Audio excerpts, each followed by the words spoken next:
Bonjour et Boker Tov, nous allons étudier aujourd'hui le Sheni, la deuxième montée de Parashat Yitro, dans le cadre du Bet HaMidrash Hillel, Bet HaMidrash fondé à la mémoire du Rav Hillel Pevzner Zichrono Livracha. Notre étude commence au Perek Yutret, 18e chapitre du livre de Shemot, Pasuk Yud Gimel, verset 13. Donc hier nous avons étudié l'arrivée de Yitro près du Har Sinaï, rencontre entre Moshe, son beau-père, et donc Tzipora et ses enfants. Maintenant, hier nous avons développé la machloket, la discussion qu'il y a dans nos chachamim. Est-ce que Yitro est venu avant Matan Torah ou après Matan Torah? Est-ce qu'il est venu avant le don de la Torah ou après le don de la Torah? Donc il y a des avis comme ça, des avis comme ça. Chacun prend les psukim, les versets pour montrer que ce verset va selon son avis, l'autre verset va selon son avis, mais en tout cas, pour ce qui est du Sheni, ici, on parle obligatoirement après Matan Torah, puisque Yitro va donner des conseils à Moshe Rabbeinu, comment enseigner la Torah et comment jouer son rôle de juge. C'est ce qu'on va voir tout de suite. Pasuk Yud Gimel, Vayehi Mimachorat. Ce fut le lendemain. Et Rashi va nous dire le lendemain de Yom Kippour de l'année 2449. Yom Kippour 2449, c'est le jour où Moshe Rabbeinu est redescendu pour la troisième fois du Har Sinaï avec les deuxièmes tables de la loi. Donc le lendemain, Vayeshev Moshe, Moshe s'installe, l'ishpot et Ta'am, pour juger le peuple. Et là, Vayahamod Ha'am, le peuple s'est tenu al Moshe devant Moshe, Min haboker, du matin, Ada Erev, jusqu'au soir. Voyons déjà ce que nous dit Rashi. Vayehi mimachorat. Donc ce fut le lendemain. Moshe s'installe pour juger le peuple. Et ce jour-là, quel jour c'était? Motsei Yom HaKippurim Haya. C'était le lendemain du jour de Kippour. Car Shaninu Besifre, comme ça on a enseigné dans le Sifri. Uma ou mimachorat. Et qu'est-ce que ça veut dire le lendemain? Le lendemain de quoi? De quel événement particulier? Pas le lendemain du repas que Moshe Rabbeinu a pris avec Yitro, comme nous l'avons vu dans la première montée. Non. Les machorat rideto minahar. Le lendemain de sa descente de la montagne.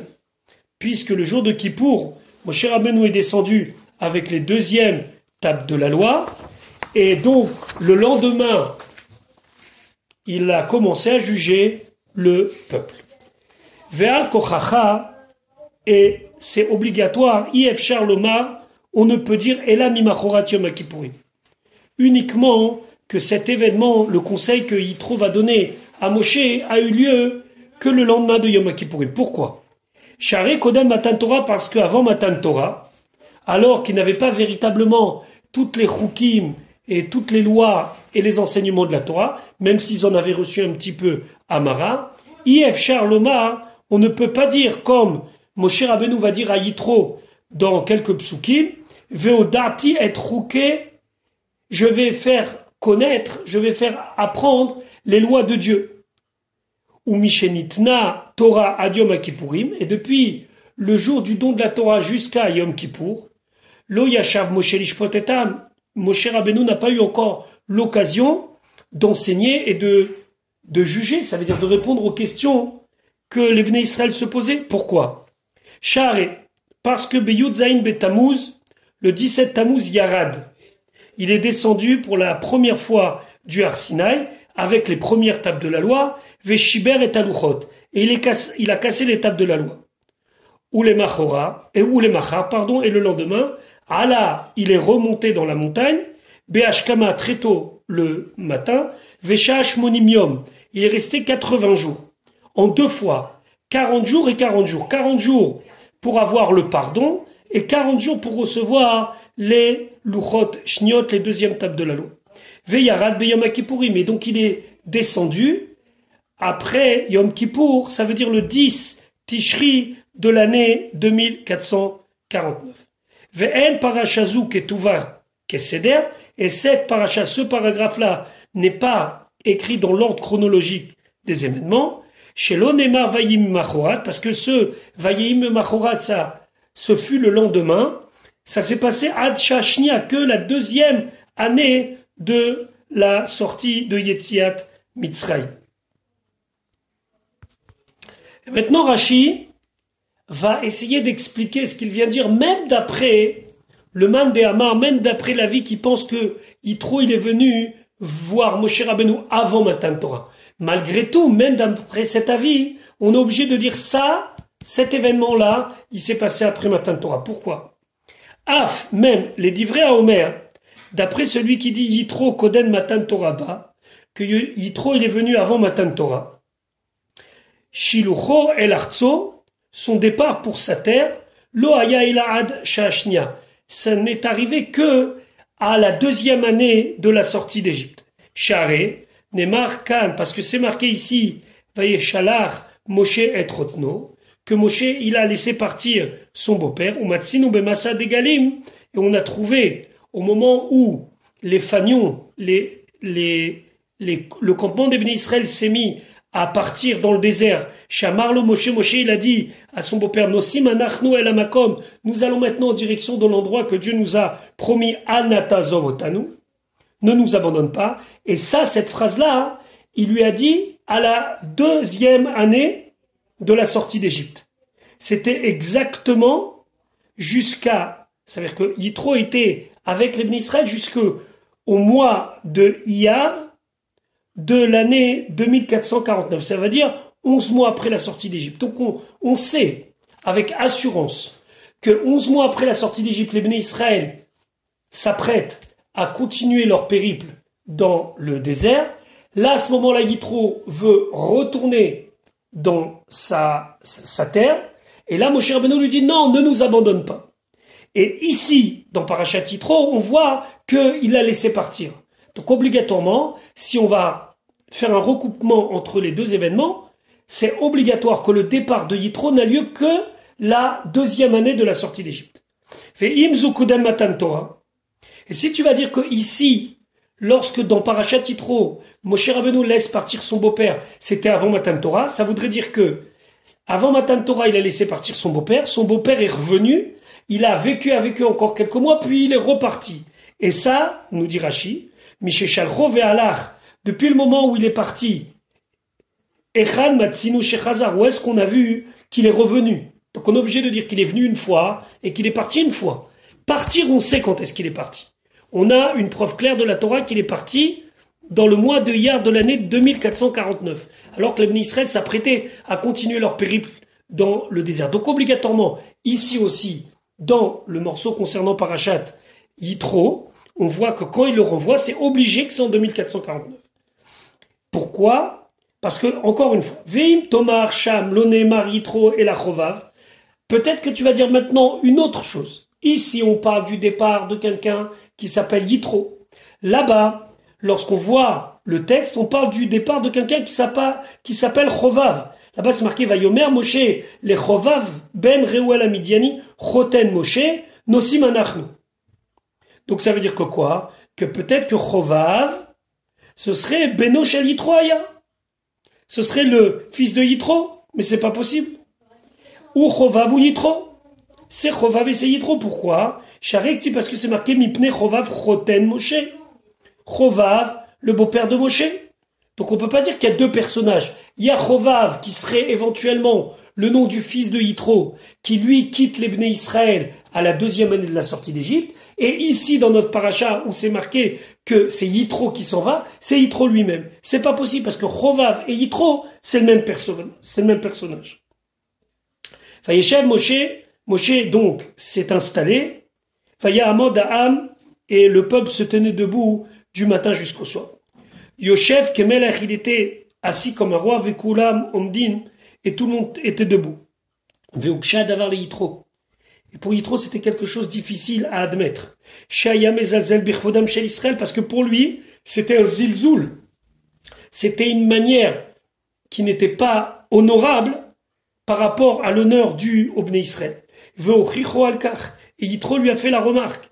Chez Neymar, comme c'est marqué, Madoua ata yoshev levadecha. Pourquoi tu es assis seul?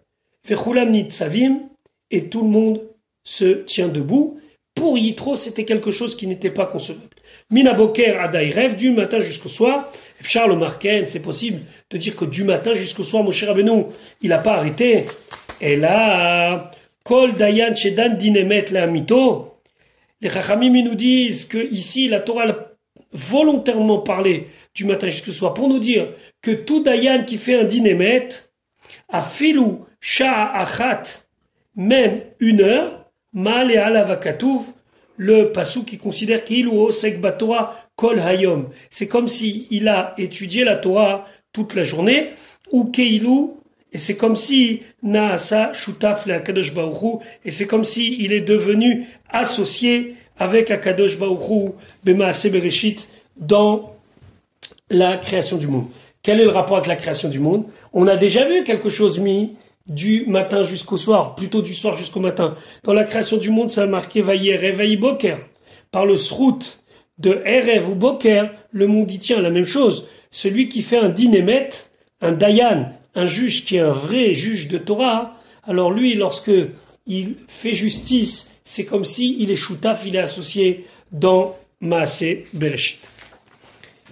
Pasuk Yudalet Vayar, il a vu Choten Moshe, le beau-père de Moshe, et kol asher ou au Selam, tout ce qu'il fait au peuple. Vayomer, il a dit, Ma adavar hazé, quelle est cette chose-là? Asher ata osé, que tu fais la âme au peuple, au Bnei Israël. Madoua, pourquoi? Ata yoshev levadecha, tu es assis tout seul, comme un roi, comme un prince. Vecholam, et tout le peuple, nitzav alecha, se tiennent sur toi. Ça veut dire quoi? Près de toi, min boker ad arev, du matin jusqu'au soir. Pasuk tetvav.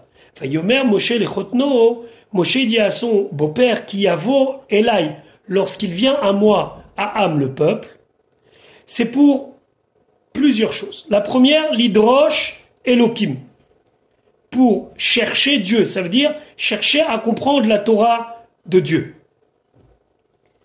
Rashi qui yavo qui bat. Le yavo ici, il faut pas le traduire comme un futur, mais c'est un présent perpétuel, c'est-à-dire qui revient tout le temps. Donc on étudie, on dit pardon yavo comme si c'était au futur, mais en vérité c'est qui bat, c'est comme si il est venu. La shon ové, c'est au présent.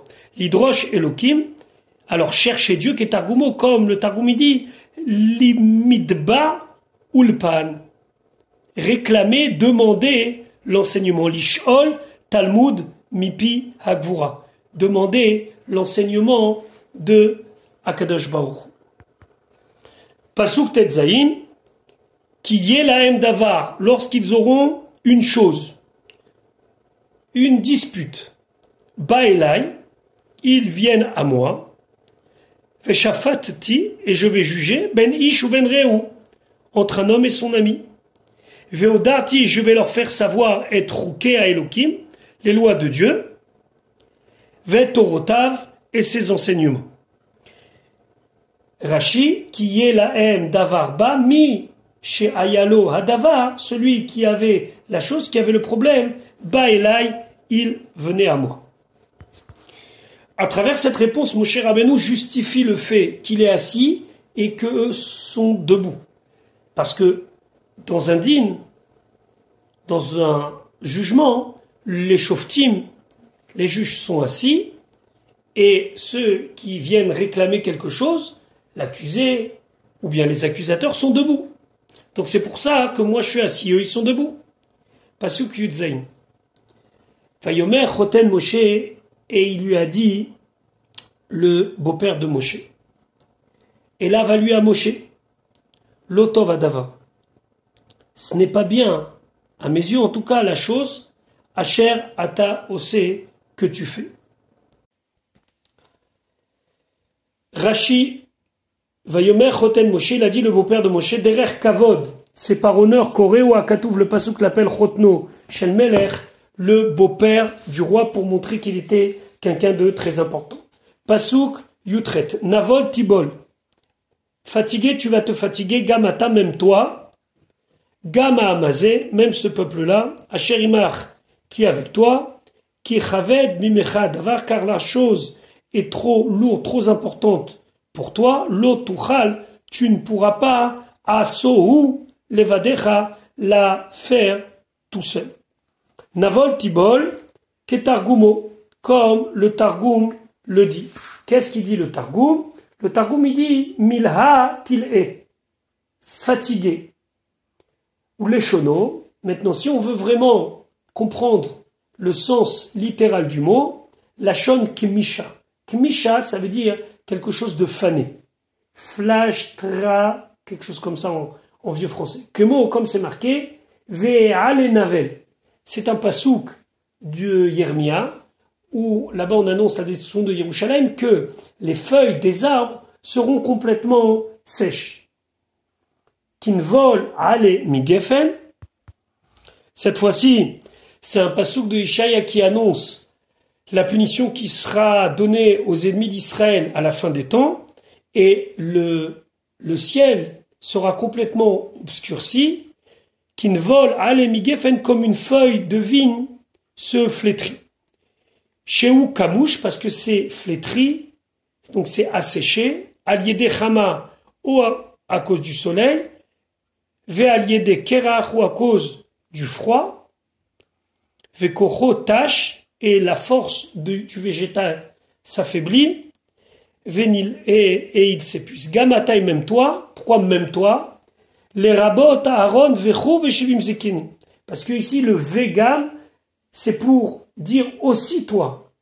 Pour inclure qui? Parce que même si tu prends avec toi Aaron, Chour et 70 zekenim, ça suffira pas. Kichaved mimecha, car la chose elle est trop lourde. Kovdo rav yoter mikochacha.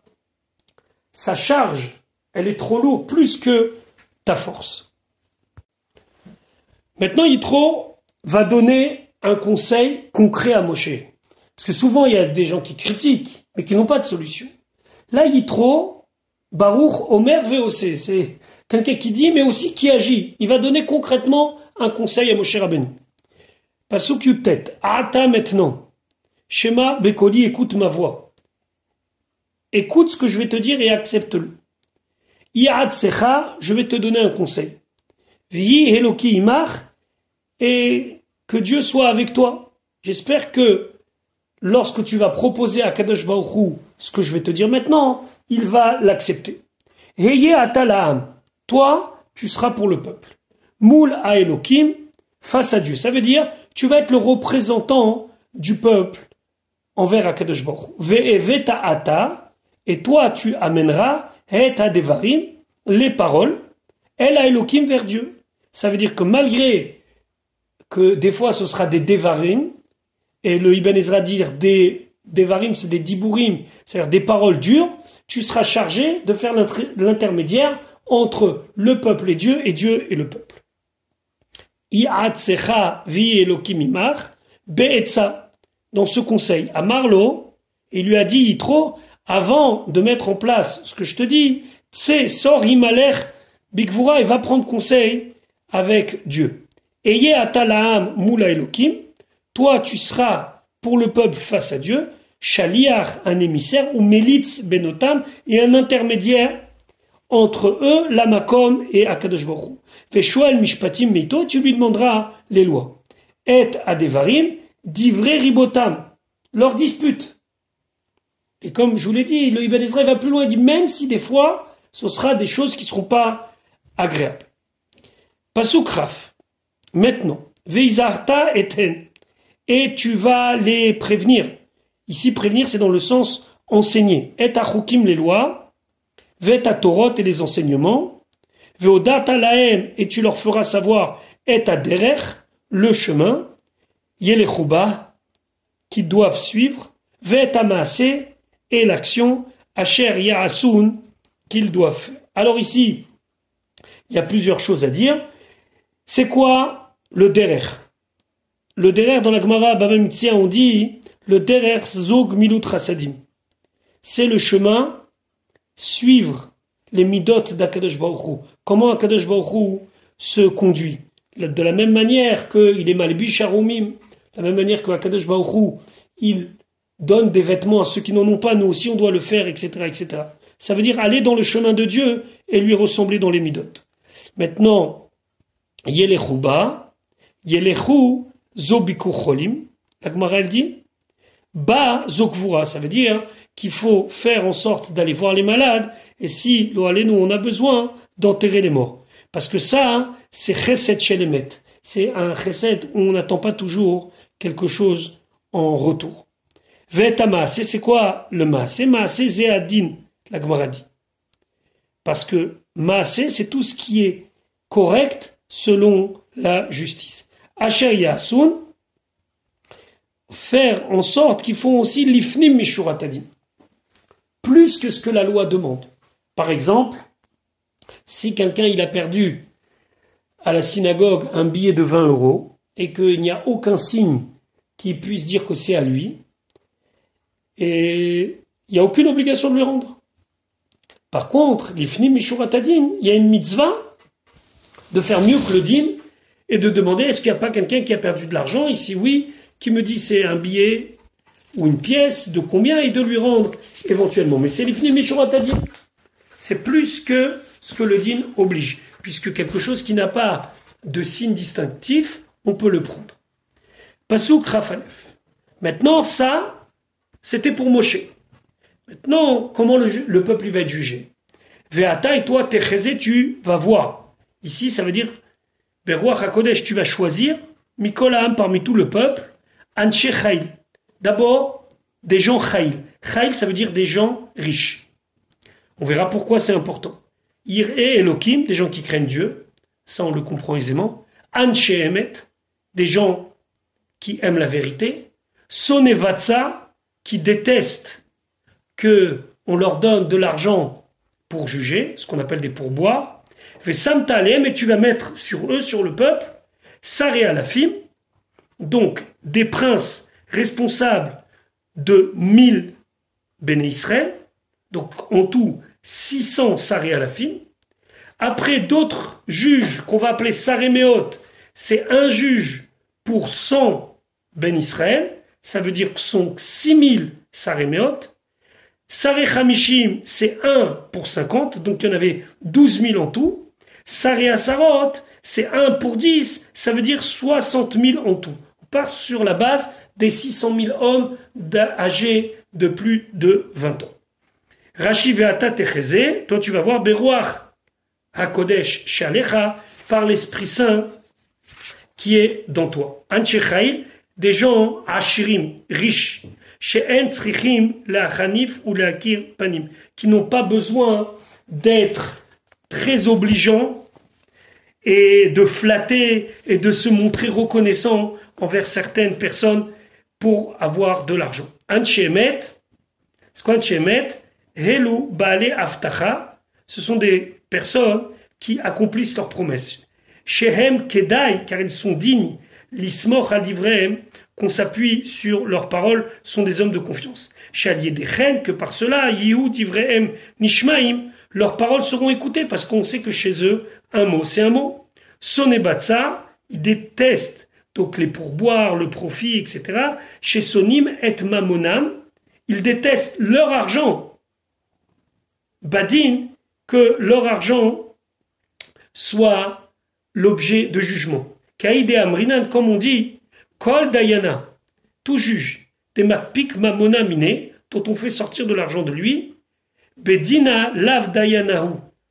Si, à la suite de cela, il y a un jugement, alors il ne convient pas d'être un juge. Pourquoi? Parce que si lui, on l'a attaqué sur un problème d'argent, et qu'on a réussi à lui faire sortir de l'argent, ça veut dire montrer qu'il y a quelque chose chez lui qui lui appartenait pas selon la justice, il est plus capable d'être Dayan après, puisque lui-même, il est pas capable de respecter la propriété de l'autre. Donc, Sonebatsa, c'est déteste le profit. Saré Alafim, M Hayu Shesh Meot Sarim, c'était 600 chefs, les Shesh Meot Aleph pour 600 000 hommes. Saré Meot, Sheshet Alafim Hayu, ils sont 6000. Saré Hamishim, c'est 1 pour 50. Yud Bet Elef, ils sont 12 000. Saré Asarot, 1 pour 10. Ça fait Shishim Aleph. Ça fait Shishim Aleph, 60 000. Dans certains Chumashim, vous allez trouver un petit rajout que nous allons tout de suite expliquer. Il y a une autre parenthèse à la fin de ce Rashi qui s'étonne sur quelque chose que vous avez peut-être vous aussi pu remarquer, c'est que Rashi nous tient un compte précis combien il y avait de chaque catégorie de juges. Alors il explique dans cette parenthèse, Ma Shepiresh Rashi, ce que Rashi a expliqué à Al-Kol Hasarim sur chacune des grades de Sarim, Kamayu, combien ils étaient, vous les Chaoura, les Lotsorech. Après, on n'en a pas besoin. Donc dit, Vene Behemet Tiken Bazé, parce qu'en vérité ici, il a arrangé quelque chose, Veteretz Kushia Bapasuk. Il a répondu à une question dans le Pasuk, de Kachashim Milema la Lemata, qu'il a commencé par un nombre du haut vers le bas, Ratzaloma. À Misparam Merube, le compte le plus important, Kodem Misparamuat, avant le compte moindre. D'abord, on parle de Saré Alafim, milliers, Saré Meot, centaines, Saré Chamishin, 50, Saré Asarot, dizaines.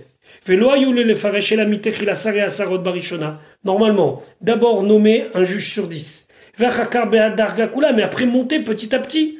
1 sur 50, 1 sur 100, 1 sur 1000. Ou les filles, Péroucho, selon son explication chez Skir, ou Ferrat, Sekoum, Minyan, Asarim, selon son explication, il a dit en détail tout le compte, Tsevachashuv, compte, Veshetib Dagdag, Beminyana, mais tu vas être précis dans leur compte. Ou les Gabaï, ou Ateshapir. Là, tu vas comprendre. Misparamoi, Trilat, d'abord, le compte le moins important, parce que les Saria Lafim, ceux qui étaient responsables de 1000, ils étaient que 600. Après, Saremeot, où ils étaient 6000. Après, Sarechamishim, où ils étaient 12 000. Donc on comprend qu'il a fait véritablement du plus petit au plus grand. Seulement, il n'y avait que 600, il n'y avait que 600 pour 1000. C'est plus petit. Vachakar Be'ad Darga, et après, il augmente. Après, on est à 6000 par 100. Saré Hamishim, ils sont 12 000 pour 50. Et pour finir par Saré Asarot, qui sont 60 000 pour 600 000. Ken Nireli Nachon. Et comme ça me semble juste. Vedouk. Et tu peux expliquer de cette manière-là. Pasuk Ravbet. Veshaftu et Ta'am. Ils vont juger le peuple. Mais ici, Veshaftu, c'est la Shon Tzivouy, c'est un ordre. Veshaftu et Ta'am. Ils devront juger le peuple. Becholet, à chaque instant. Il ne faut pas qu'ils attendent. Il faut que ce soit une justice qui est rapide. Le Ramban Nachmanide d'expliquer, étant donné qu'il y aura un nombre de juges très important, alors, dès que quelqu'un va avoir un problème, il pourra se tourner vers un des juges, ou le juge responsable de 10, ou de 50, ou de 100, ou de 1000, etc., etc. Vehaya, et ce sera Kol Adavar Agadol, toute chose importante, que eux ne seront pas tranchés, Yaviu Elecha, alors là, ils amèneront le cas à toi, Moshe. Vechol Adavar Akaton, et toute petite chose, Yishpetuem, eux, ils vont juger. Veakel, mais Alecha, et ça va t'alléger pour toi, Venaseu Itach, et ils vont porter avec toi, ça veut dire, ils vont t'aider. Veshaftu, le Targum en Kélos, il dit, Vidonun, la chante Tzivouy, c'est un ordre, qu'il juge. Veakel me'alecha davar zé, cette chose-là, leakel me'alecha, c'est pour t'alléger. Vehakel, kemo comme veachbed et libo. J'alourdirai son cœur. Vehakot et Moav. Je frappe Moav, la shon ové. Ça veut dire du présent. Cette chose-là fera en sorte que, concrètement, tu seras allégé de ta tâche. Pasuk Rav Gimel. Im, si, et adavarazé, cette chose-là, si tu vas faire. Vetzivecha Elokim, et Akadosh Baruch Hu va t'ordonner. Il sera d'accord avec toi. Veyochalta amod, et tu pourras tenir. Vegam kola amazé, et même tout ce peuple-là, al mekomo, à sa place, yavo veshalom, il viendra en paix. Rashi, vetzivecha Elokim veyochalta amod, himaler bigvura. Demande conseil à Dieu. Im metzave otecha la sotkar. Si Metzavé Otecha il t'ordonne, ça veut dire qu'il est d'accord, la sotkar de faire comme ça, Tuchal la mode. Tu pourras tenir. Veim Yaakev Aliadra, s'il va t'empêcher, l'Otuchal la mode, tu pourras pas tenir. Ça veut dire qu'en vérité, moi je te donne un conseil, mais la réussite, c'est est-ce qu'Akadosh Baruch Hu il est d'accord ou pas. Vegam Kol Hamazé, même tout ce peuple, Aaron, Nadav, Avihu, Veshivim Zekenim, tous ceux-là qui sont tes aides aujourd'hui, Aaron, etc., Anilvim, Ata, Imar, qui t'accompagnent aujourd'hui, eux aussi, ils seront en paix parce qu'ils pourront juger avec sérénité. Voilà pour l'étude de la deuxième montée du Sheni de Parashat Yitro. Bezrat Hashem, rendez-vous demain pour l'étude du Shlishi.